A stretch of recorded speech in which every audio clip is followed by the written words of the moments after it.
Hoy quiero que pasemos a otra cosa. Eh, Vamos a tratar de entender y de comprender eso que constituye la estructura del hecho histórico, ¿verdad? Y entonces hay que comenzar por reconocer algo que ya hemos dicho, creo yo, más de una vez, y es la ineludible permanencia del pasado en el presente, ¿verdad?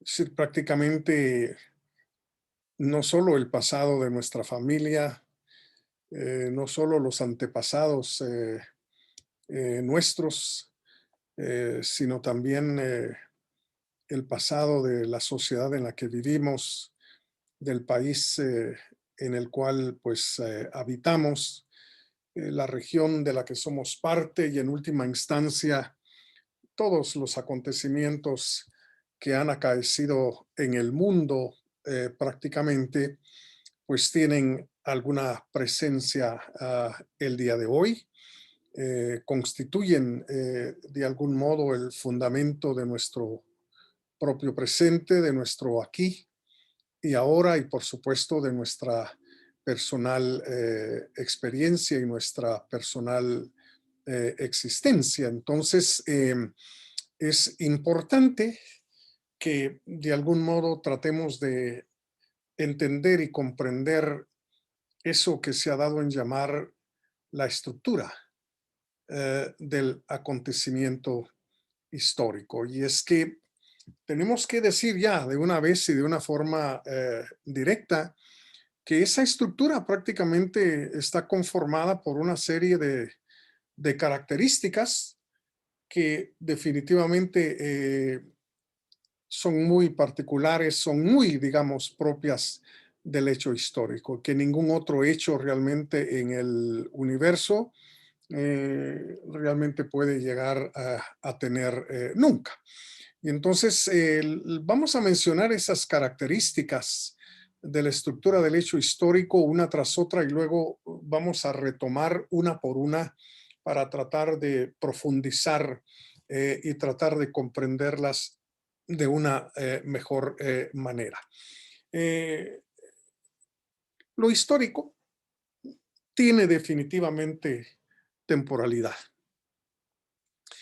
Es cierto que no hemos abordado de una manera directa la cuestión del tiempo. Es un asunto que está pendiente. Ya algunos de ustedes han hecho preguntas muy interesantes sobre la cuestión del tiempo.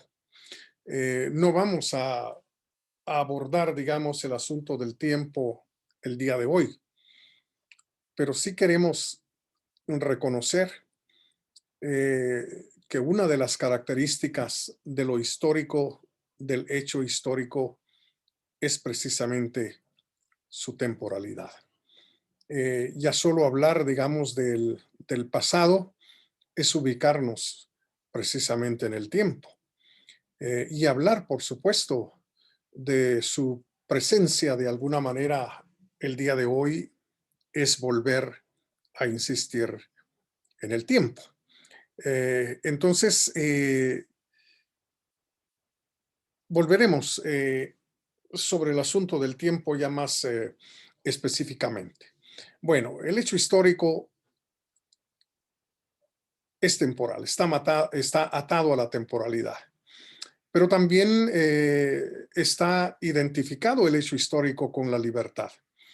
Esto ya lo vimos de una manera breve con el concepto de Geist o espíritu que maneja precisamente Wilhelm Dilthey, y en general, digamos, la escuela de Baden y algunos otros pensadores alemanes, pues manejan el concepto de espíritu como un ámbito totalmente contrario al ámbito de la naturaleza, ¿verdad? Entendiendo pues que el ámbito del Geist, el ámbito del espíritu es precisamente el ámbito de la libertad, donde existe, digamos, un amplio abanico de posibilidades y donde nada está amarrado a la necesidad ni a ningún tipo, digamos, de leyes deterministas. Entonces, la libertad también es otra de las condiciones propias de lo histórico. Pero también el punto número 3 es la socialidad, ¿verdad? Es decir, tiene que ver con lo social. Esto, como eh, probablemente es fácil de ver, es algo con lo que no todos los filósofos interesados en la historia están de acuerdo, ¿verdad? Es decir, hay quienes aseguran que prácticamente toda acción humana tiene un carácter histórico, mientras que hay quienes afirman que únicamente aquellas acciones que tienen consecuencias importantes en la sociedad deben realmente tomarse en cuenta desde el punto de vista de la investigación histórica, ¿verdad? Entonces, este asunto de la socialidad es algo discutible, pero que no se puede definitivamente obviar. Ya se trate de que todas las acciones o solamente algunas de las acciones afecten la vida en sociedad, no se puede evitar. Reconocer que la socialidad es también una de las características importantes de lo histórico. Y en cuarto lugar, la imprevisibilidad. Eh, hay cierto grado, tal vez un alto grado, digamos, de imprevisibilidad en lo relacionado con la acción humana, que es el fundamento prácticamente de la historia, ¿verdad? Incluso a un nivel, digamos, personal, por mucho que uno conozca a una persona, por mucho que uno se las dé de pretender saber cuál va a ser la acción a ejecutar por alguien a quien uno se supone que conoce perfectamente bien, eh, puede resultar sorprendido, ¿verdad? Es decir, nunca pensé que aquel hiciera tal cosa, pues, ¿verdad? Porque lo conozco, porque tenemos años realmente de relacionarnos, pero es decir, la imprevisibilidad es también entonces una de las características importantes de la acción humana y de lo histórico en consecuencia. Pero también, en último lugar, vamos a mencionar aquí el carácter de irreversible que tiene definitivamente lo histórico, ¿verdad? Esto va muy relacionado con el tiempo, va muy relacionado con, qué sé yo, a veces nuestros deseos de cambiar y de transformar las cosas sabiendo que son consecuencia de alguna manera del pasado, ¿verdad? Entonces, ojalá pudiéramos regresar al ayer y cambiar aquello para que el hoy fuera un poco diferente. Bueno, un sueño imposible. Es decir, lo histórico tiene un carácter de total irreversibilidad. Ya vamos a ampliar cada uno de de estas características que son realmente parte importante de la estructura del hecho histórico.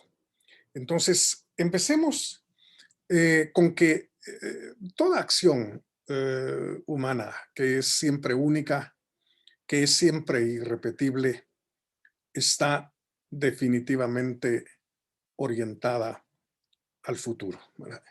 Eh, de hecho, hay quienes conciben la acción como cambio, ¿verdad? Es decir, actuar significa cambiar de alguna manera el presente por algo que nosotros hasta cierto punto visualizamos para el día de mañana y para el porvenir, ¿verdad?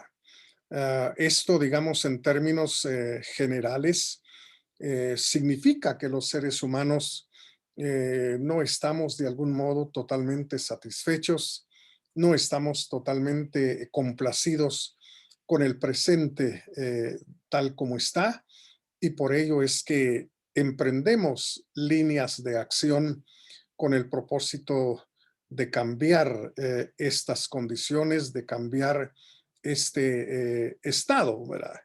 Que se supone siempre el futuro será un estado mejor que el que tenemos el día de hoy. Esta es una cuestión que se ha evaluado, que se ha pensado desde hace muchísimo tiempo, ¿verdad? Es decir, las disciplinas que se encargan de la acción humana, pues han llegado realmente a reconocer que la acción es emprendida siempre y cuando el ser humano pues quiera pasar de un estado, llamémosle así, de menor satisfacción a otro de mayor satisfacción. Independientemente, digamos, de que pensemos en un estado personal, individual, propio o el estado de la familia o el estado, qué sé yo, de nuestro vecindario, en fin, toda acción, obviamente, ya sea a nivel individual o a nivel concertado, pretende generar un cambio, digamos, hacia el mañana. Ahora, que ese cambio, digamos, realmente sea para mejorar la situación actual, sí, eso no se sabe. Definitivamente que no, ¿verdad? Sobre todo porque hay que recordar que toda meta, todo objetivo que se quiere lograr requiere esfuerzos, requiere gastos, y no solo estoy hablando de cuestiones monetarias, ¿verdad?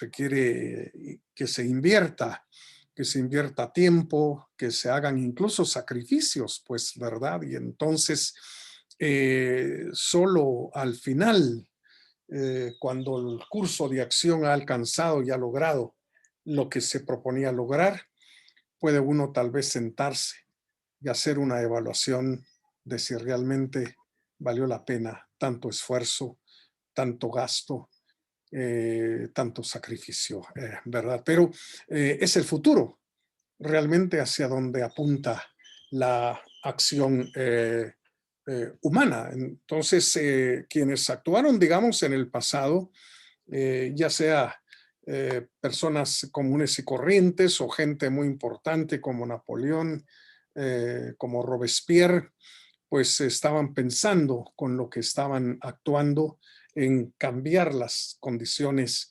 en las cuales su vida, su sociedad, su momento realmente atravesaba por otras condiciones que consideraban que eran superiores o de alguna manera mejores. Este asunto pues ha sido abordado de diversas maneras por los filósofos que se han interesado, digamos, en la cuestión de la acción humana, de sus consecuencias y de la historia, digamos, en particular. Yo tengo aquí un volumen bastante viejo, como casi todos mis libros, de El ser y la nada de Jean-Paul Sartre.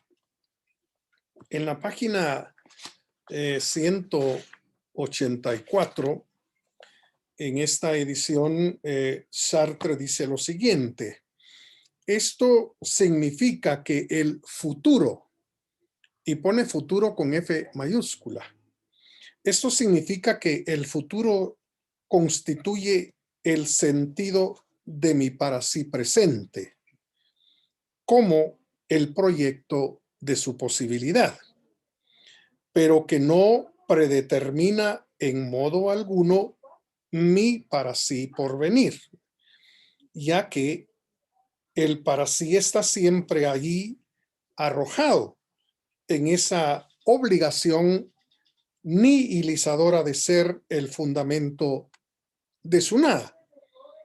El futuro no hace sino preesbozar el marco en el cual el para sí se hará ser a sí mismo como huida presentificante desde el ser hacia otro futuro. Es lo que yo sería si no fuera libre y lo que no puedo tener de ser sino porque soy libre. Bueno, la perspectiva que Sartre está colocando aquí, hay que recordarlo. Es una perspectiva, digamos, del futuro que tiene que ver con su concepción del hombre. Recordemos que para Sartre el hombre es la nada, ¿verdad? Nada de ser, ¿verdad?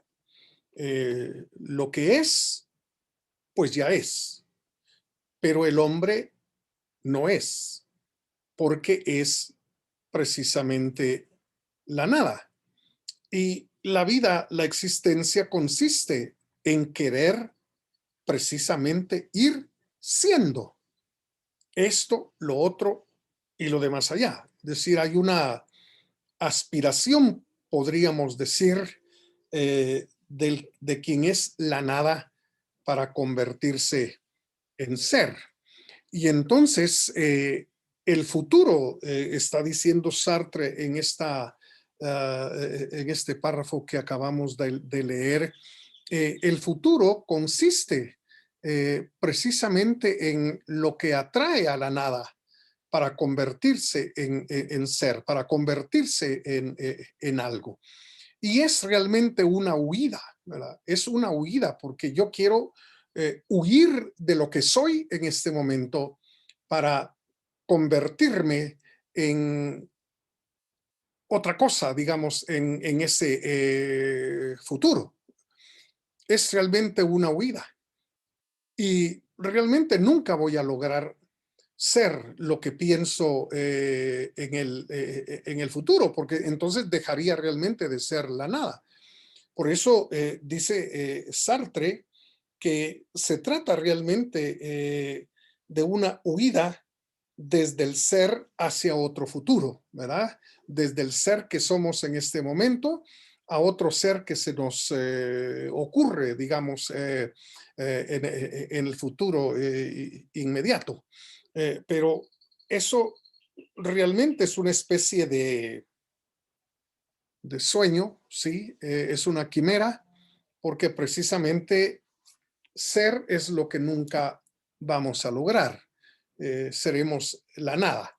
Y entonces, para Sartre, el futuro de alguna manera es como una especie de campo magnético que nos atrae sin llegar nunca, por supuesto, a concretarnos en ese ser que imaginamos que seremos el día de mañana. Entonces hay una manera aquí en Sartre muy particular de entender y de comprender de qué manera y de qué forma nos enfrentamos al día de mañana. Pero también alguien a quien ya hemos mencionado aquí, don José Ortega y Gasset, en una obra muy interesante que se llama Pasado y Porvenir para el Hombre Actual, que lo tengo acá conmigo. Se refiere también a la cuestión del futuro como una característica importante, digamos, del hecho histórico. Pasado y Porvenir para el Hombre Actual fue una conferencia que él dio por una invitación que le hicieron, una conferencia en la cual pues expone de una manera muy breve su concepción del ser humano. Y en la página número 61, Ortega y Gasset, bueno, comienza por insistir en algunas cuestiones que ya hemos nosotros insistido aquí, pero que volvemos a encontrarnos con él. Dice, página 61, resulta que el hombre no tiene naturaleza. Nada en él es invariable. En vez de naturaleza, tiene historia, que es lo que no tiene ninguna otra criatura. La historia es el modo de ser propio a una realidad cuya sustancia es precisamente la variación. Por lo tanto, lo contrario a toda sustancia. El hombre es insustancial. ¿Qué le vamos a hacer? En ello estriba su miseria y su esplendor. al no estar adscrito a una consistencia fija e inmutable, a una naturaleza, está en franquía para ser, por lo menos para intentar ser lo que quiera. Por eso el hombre es libre y no por casualidad. Es libre porque no poseyendo un ser dado y perpetuo, no tiene más remedio que írselo buscando. Y esto, lo que va a hacer en todo futuro, inmediato o remoto, tiene que elegirlo y decidirlo él mismo. De suerte que es libre el hombre a la fuerza. No es libre de no ser libre. Entonces, la idea realmente aquí es que precisamente porque, como decía Sartre, somos la nada, estamos buscando llegar a ser algo. Por ello es que nuestros actos están orientados hacia el futuro. Ahora, obviamente hay una enorme diferencia, digamos, entre, yo no sé si hablar de existencialismo en el pensamiento de Ortega, pero bueno, hagámoslo.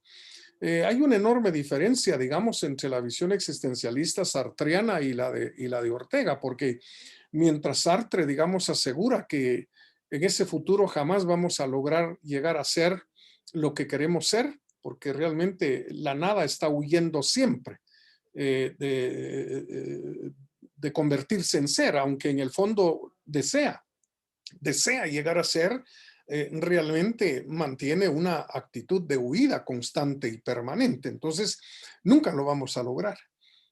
Por ello es que la obra de Sartre termina diciendo que el hombre es una pasión inútil, ¿sí? Nos embarga, digamos, el deseo por ser, la pasión por llegar a ser, pero eso realmente es una cuestión totalmente inútil porque jamás lo vamos a lograr. Ahora, desde la perspectiva orteguiana, no hay realmente ninguna sombra de duda de que definitivamente si no somos hoy esto o lo otro, lo llegaremos a hacer o lo lograremos en el futuro, ¿no? Precisamente porque, como Ortega dice, el hombre no tiene nada fijo, nada, digamos, perenne, sino todo en él es realmente cambio y en vez de naturaleza, el hombre definitivamente tiene historia. Y cada uno, dice Ortega, elige aquello que quiere realmente llegar a ser, aquello en lo que quiere definitivamente convertirse. ¿Sí? Ahora bien, a la altura de la página número 71, don José Ortega sigue diciendo lo siguiente, dice, no hay pues más remedio que definir al hombre como un ser cuya realidad primaria y más decisiva consiste en ocuparse de su futuro. Esta ocupación por adelantado con lo que aún no es, sino que amenaza ser en el instante próximo, es por tanto preocupación. Y esto es, ante todo y por debajo de todo la vida humana, preocupación. O como mi amigo Heidegger ha dicho, 13 años más tarde que yo, sorge, cura, es decir, preocupación. Es decir, nuestro quehacer, digamos, más importante, dice Ortega, es preocuparnos, lo que significa ocuparnos de algo que todavía no es. Eso significa preocupación, ¿verdad? Ocuparnos, atender, hacernos cargo de algo que todavía no es, porque precisamente está en el futuro. Y en la página número 69, Ortega afirma, la vida es una operación que se efectúa hacia adelante. Vivimos originariamente hacia el porvenir, proyectados hacia él. Pero el porvenir es lo más esencialmente problemático de cuanto hay. No podemos hacer pie en él, no tiene contorno fijo, bien definido perfil. ¿Y cómo podría ser de otro modo, puesto que todavía no es? El porvenir siempre es plural, está hecho de lo que puede ocurrir y pueden suceder una multitud de cosas muy diferentes e incluso contradictorias, ¿verdad? Es decir, es algo de lo que comentábamos hace algunos momentos, ¿verdad? Es decir, no hay realmente mucha certidumbre, mucha seguridad de que lo que deseamos realmente lograr y alcanzar, finalmente lo alcancemos y lo logremos. Es decir, hay muchas cosas, digamos, que de algún modo hacen fracasar los planes de los seres humanos. Es parte, diríamos, de la fragilidad realmente de nuestra propia existencia, pero por otro lado, hay tantos factores, digamos, que no podemos controlar y que de alguna manera pueden aparecer, pues, dando al traste con nuestros planes hacia el porvenir. Aparte de que prácticamente, dice Ortega, puede ocurrir casi cualquier cosa, incluyendo cosas completamente contradictorias. Pero realmente la acción humana como el fundamento de la estructura, digamos, de lo histórico, está indudablemente orientada siempre hacia el porvenir, hacia el futuro.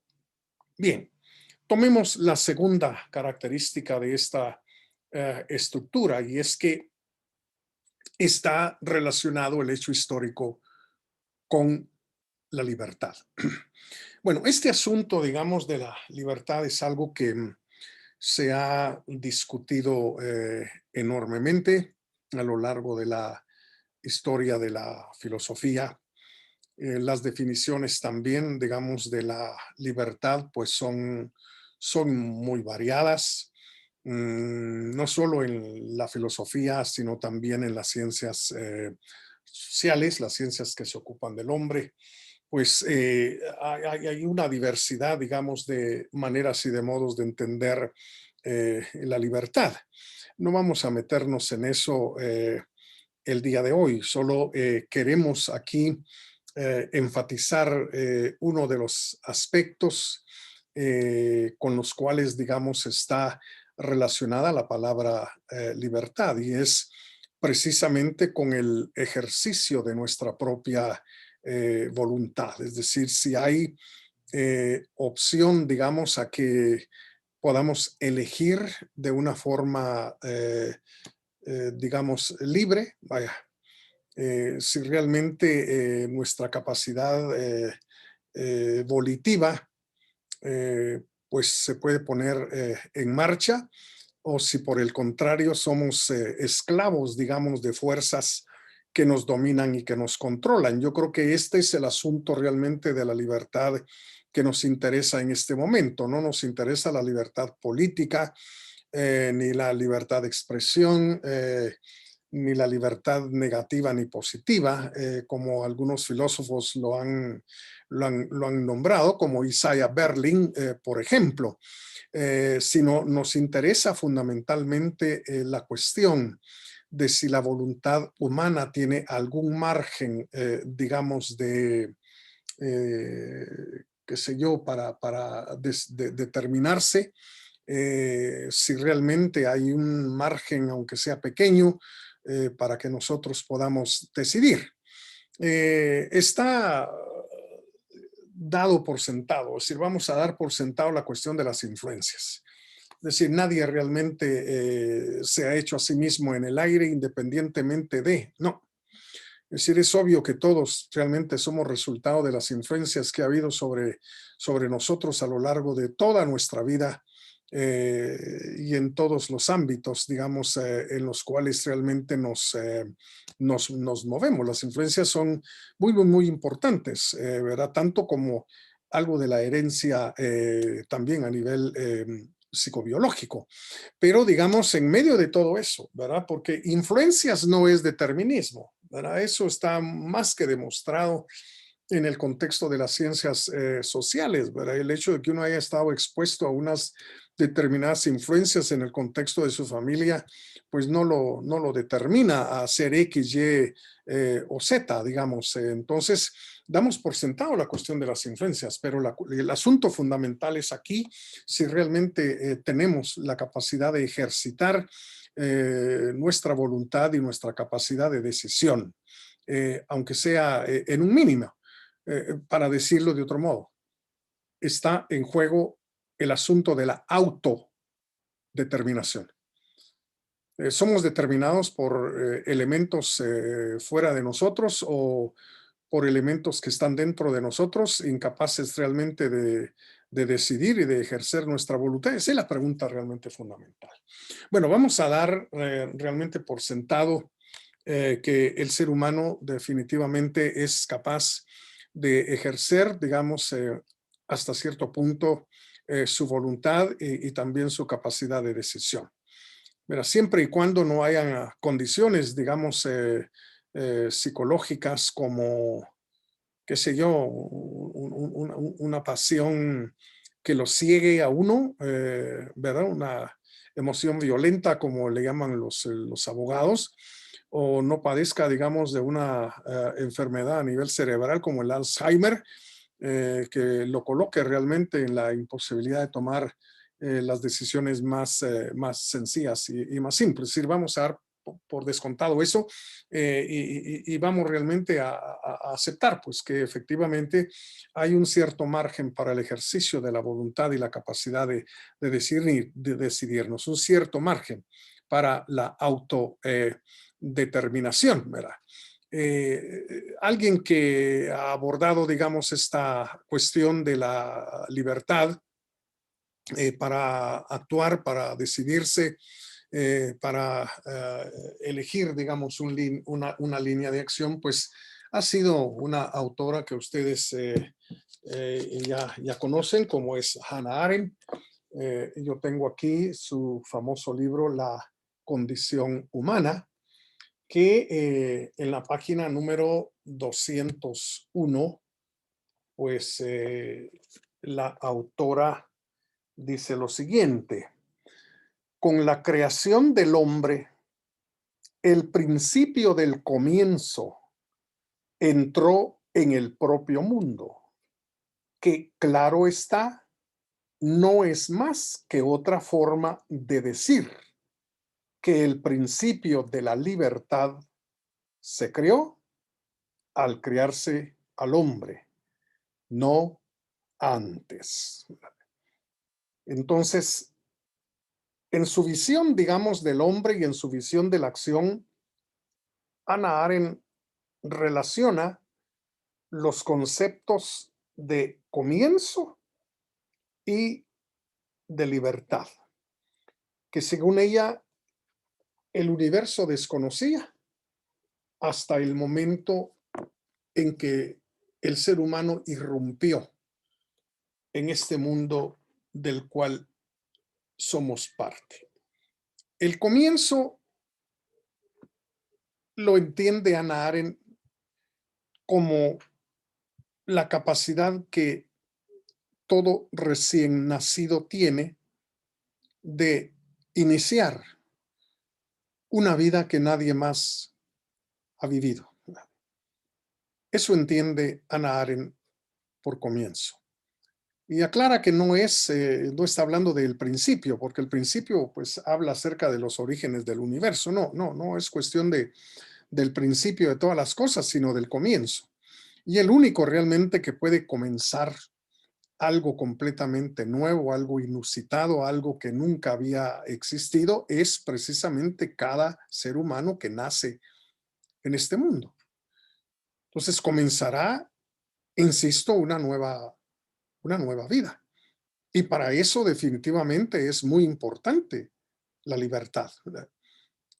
Cada ser humano que viene a este mundo, pues comienza a ejercitar precisamente esa capacidad de elegir, eh, de ejercitar, digamos, su voluntad de autodeterminarse a actuar de una manera o de otra, ¿verdad?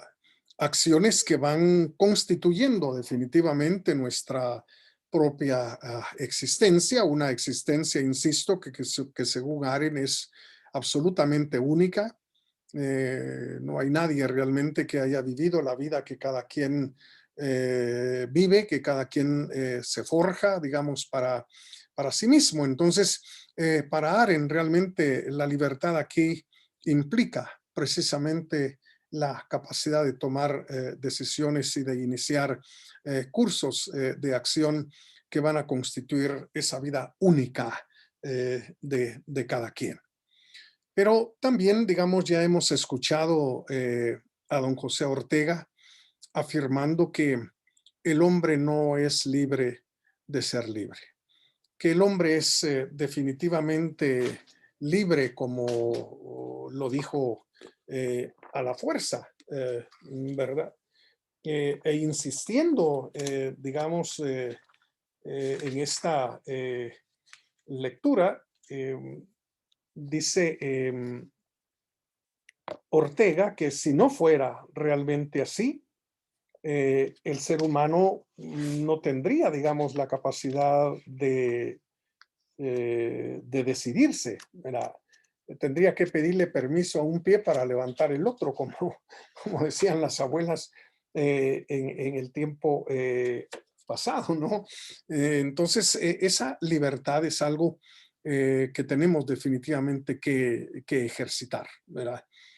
Porque nada en nuestra vida Ortega lo ve como determinado de antemano, ¿no? Entonces, precisamente porque cada uno está escribiendo su historia, ¿no? Es decir, según Ortega, si la vida es un libro en blanco, ¿verdad? Donde uno tiene que ir escribiendo precisamente su propia historia. Pero también el francés a quien ya hemos mencionado, Jean-Paul Sartre, siempre en El ser y la nada, aquí a la altura de la página 546, dice lo siguiente, Sartre: el ser que es lo que es no puede ser libre. La libertad es precisamente la nada, que es sida en el meollo del hombre y que obliga a la realidad humana a hacerse en vez de ser. Como hemos visto, para la realidad humana, ser es elegirse. Nada le viene de afuera, ni tampoco de adentro, que ella pueda recibir o aceptar. Está enteramente abandonada, sin ayuda ninguna de ninguna especie, a la insostenible necesidad de hacerse ser hasta el mínimo detalle.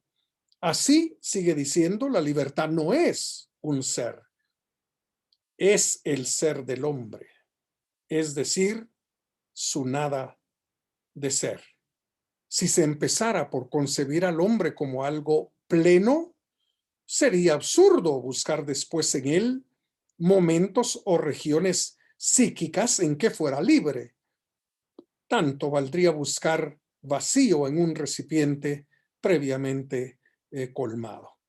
El hombre no puede ser ora libre, ora esclavo. Es enteramente y siempre libre, o no lo es. Entonces, la libertad, precisamente para Jean-Paul Sartre, es inherente a la nada que es el hombre, es elegirse a sí mismo y por lo tanto decidirse.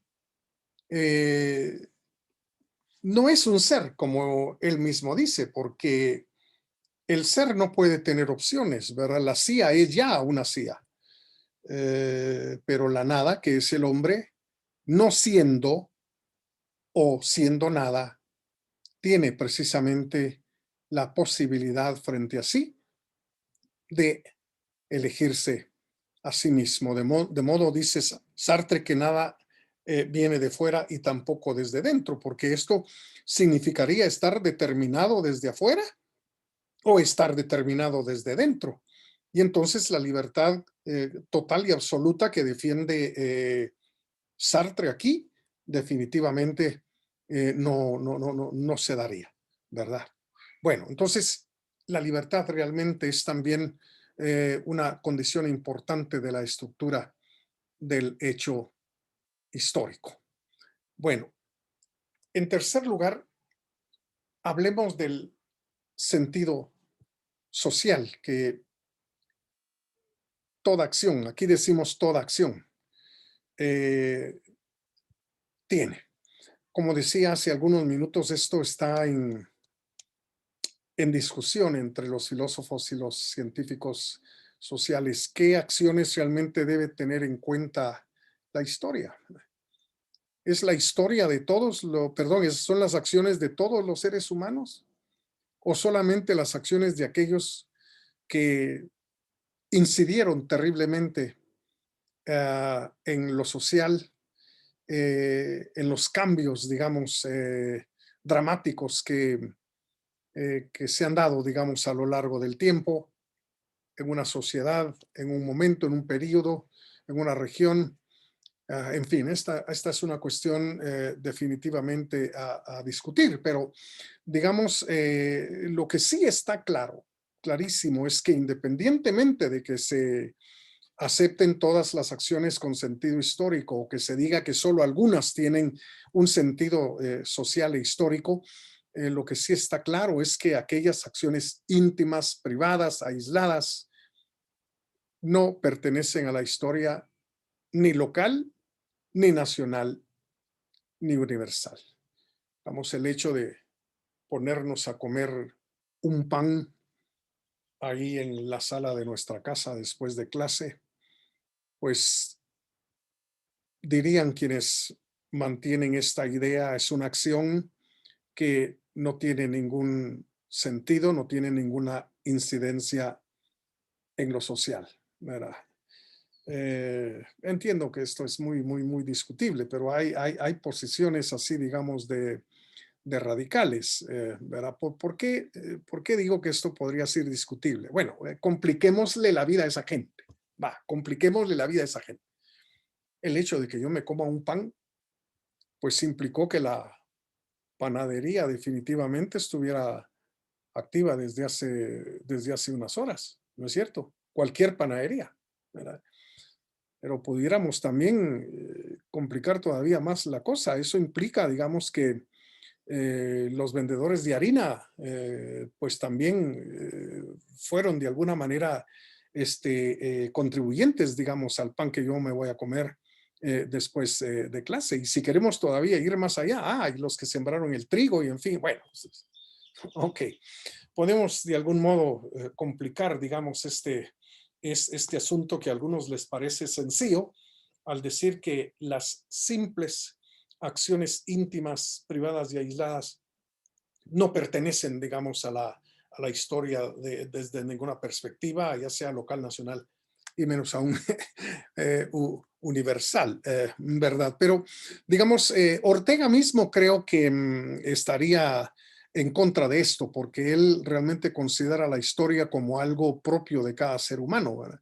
Entonces podrá tal vez ese acto íntimo, privado, aislado, no tener nada que ver con la historia local, con la historia nacional o universal, pero sí con mi historia, con la historia que constituye, digamos, mi propia vida, que constituye mi propia existencia, pues que así pudiéramos traer a colación muchos actos que son íntimos, que son privados, pero que vienen a constituir, digamos, parte de la historia personal, incluso, digamos, con consecuencias muy importantes, ¿verdad? Si quieren un ejemplo, pues como una relación sexual en función de la cual se trae un hijo al mundo. Vaya, dejémoslo ahí. Ya está complicada la cosa, ¿verdad? Entonces, de alguna forma, Ortega no compartiría, digamos, del todo esta manera de ver realmente las acciones íntimas, ¿verdad?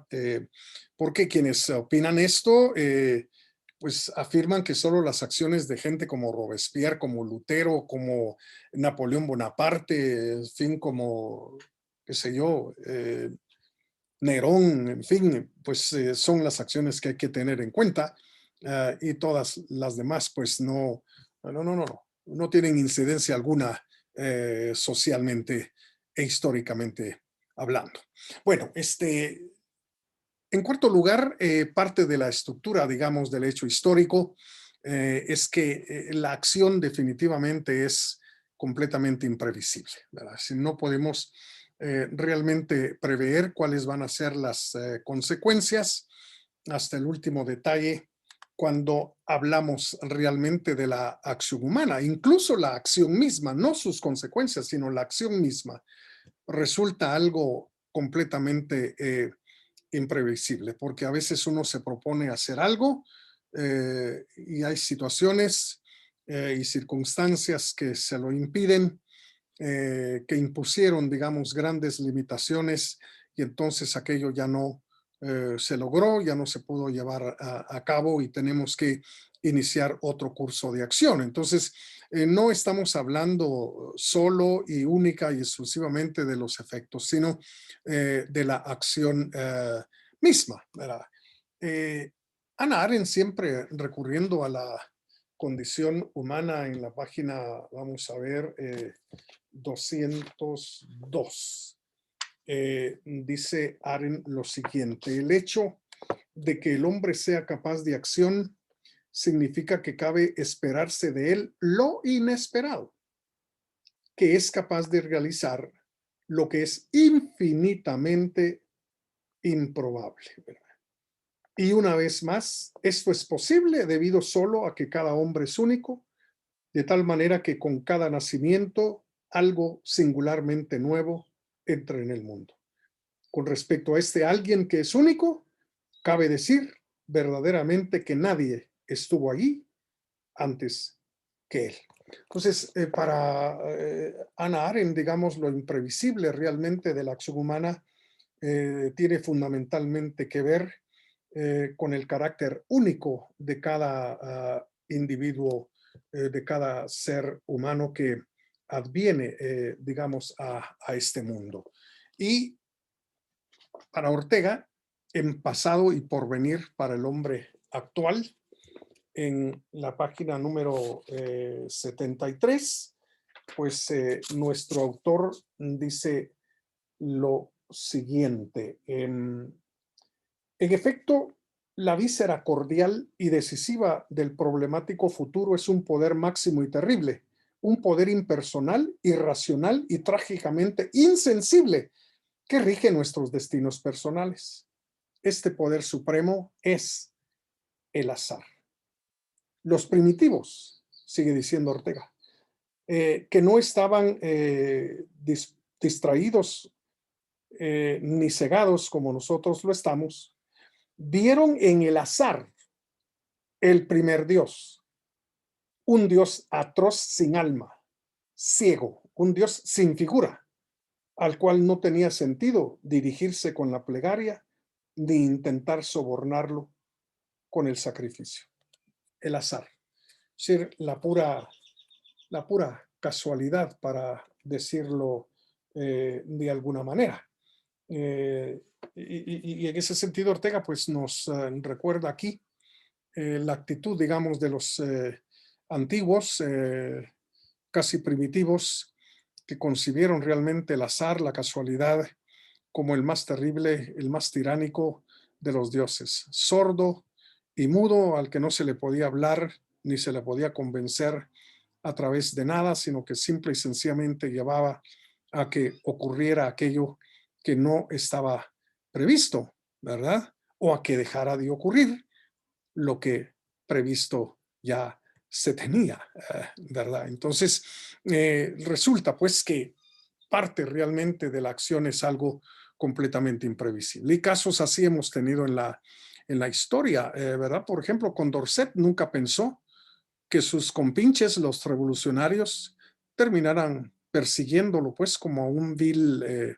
enemigo. Y así podríamos realmente recordar muchas de las cuestiones realmente que han ocurrido en el pasado a nivel estrictamente histórico. Lo imprevisible de la acción humana. Y para ir finalizando esta exposición, pues resulta que también es parte de la estructura de lo histórico el que la acción y sus efectos, en este caso, tengan un carácter rotundamente irreversible. Aquí recurrimos de nuevo a Hannah Arendt en la página 252 de la obra que hemos estado utilizando, La condición humana, y parte de la 53, dice Hannah Arendt lo siguiente: si bien los hombres han podido destruir cualquier producto salido de las manos humanas, e incluso hoy día tienen capacidad para la potencial destrucción de lo que han hecho, la tierra y la naturaleza terrena nunca han sido capaces, ni lo serán, de deshacer o controlar con seguridad cualquiera de los procesos que comenzaron a través de la acción. Ni siquiera el olvido y la confusión, que encubren eficazmente el origen y la responsabilidad de todo acto individual, pueden deshacer un acto o impedir sus consecuencias.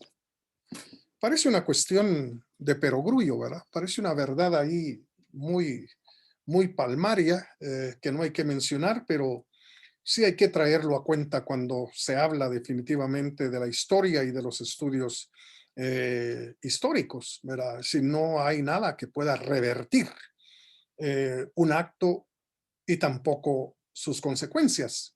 Y sobre todo, hay que recordar que cuando Hannah Arendt desarrolla, digamos, la irreversibilidad de la acción y de sus consecuencias, tiene realmente los dos ojos puestos, no uno, los dos ojos puestos en el intento hecho por Hitler por revertir precisamente la historia. Sí, recordemos que Hitler le vendió a los alemanes la idea de regresar, digamos, a la pureza de la raza, ¿verdad? A eliminar todo aquello que contaminaba definitivamente el carácter ario, ¿no?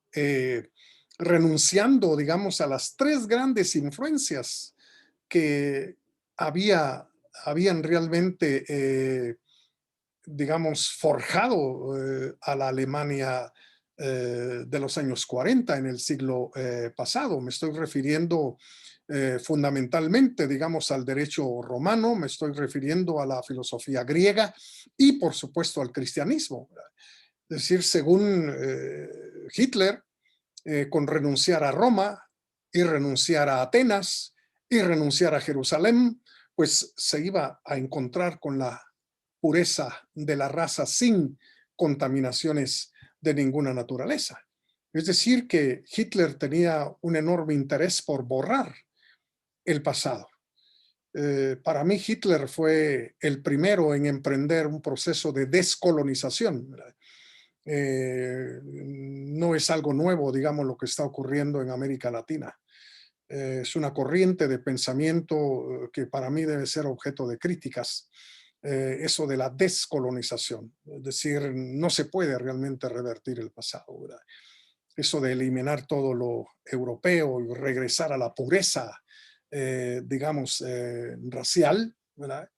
Pues es algo completamente imposible. No sé en qué cabezas realmente cabe un proceso de reversión hacia siglos ya definitivamente superados, ¿no? Esto, pues desde el punto de vista hitleriano, hablaba de la supremacía de la raza y hablaba definitivamente de un racismo extremo, ¿no? Algo que, bueno, con mucho temor creo que podríamos esperar que ocurra en un futuro mediano o lejano en el continente latinoamericano, dada pues estas tendencias de la descolonización y de pretender revertir todo lo que ha ocurrido en el nuevo mundo.